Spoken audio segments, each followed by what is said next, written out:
जी दोस्तों अस्सलाम वालेकुम, क्या हाल चाल है आप सबका? ठीक ठाक है, खैर से। मैं हूं रफाक अली और आप देख रहे हैं यूट्यूब चैनल। आज दा व्लॉगिंग शुरू कर रहे हैं तकरीबन पट्ठियां दे बारे, भैंसां नूं जेहड़े पट्ठे वगैरह खिलाई दे उन्हां दे बारे। और उस्ताद जी की हाल चाल है? तबीयत से ठीक है, खुश है? तो उस तो बाद जिदा कि तुसीं देखा वा कि अपने घर के माहौल मूल के बारे वीडियो वगैरह बनाई दी आ। तो अज दा व्लॉगिंग आ मेरा थोड़ी बहुती किसी नाल गलबात कर ली, तो उस तो बाद थोड़े बहुते पट्ठे वगैरह वा उन्होंने बारे दसांगे, भैंसां नूं पट्ठे पुट्ठे खिलाने तो उन्होंने पानी वगैरह। जी तो दोस्तों कि जिदा तुसीं देख सकते हो कि हुण बारिश दे विच भैंसां वास्ते पट्ठे लैके आंदे आ मेरे वड्डे भाई ने। ये वेख सकते हो, ये माशाल्लाह इन्नी पावर और इन्नी ताकत है ना कि ये हुण कल्ला बोरा चक के दिखा सकदा। चक उठाओ। ये जी साढ़े छप्परियां दे बाहर दा नज़ारा वेख सकते हो तुसीं। वैसे इस दौर में आह सवारी होनी चाहिए है ना।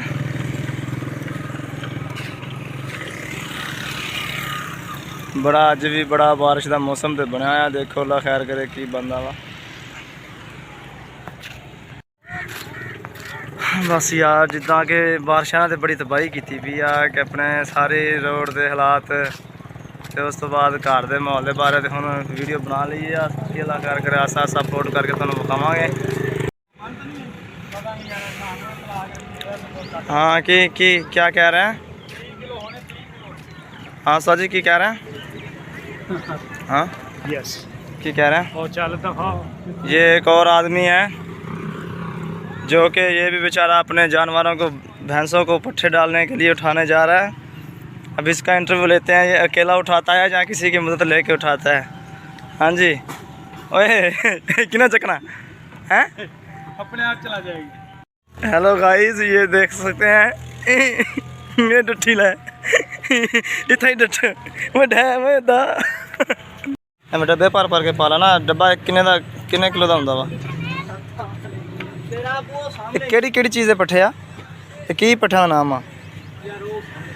नहीं ये केड़ी चीज़ आ भी हुंदा ही ना नाम? बरसीन आ, जवार आ, केड़ी चीज़ आ? ये जवार आ। सही है, यानी कि मजा है शौक नाल खांदियां हैं। ये देख सकते तुसीं कि भैंसां नूं जेहड़े पट्ठे वगैरह पाई देना।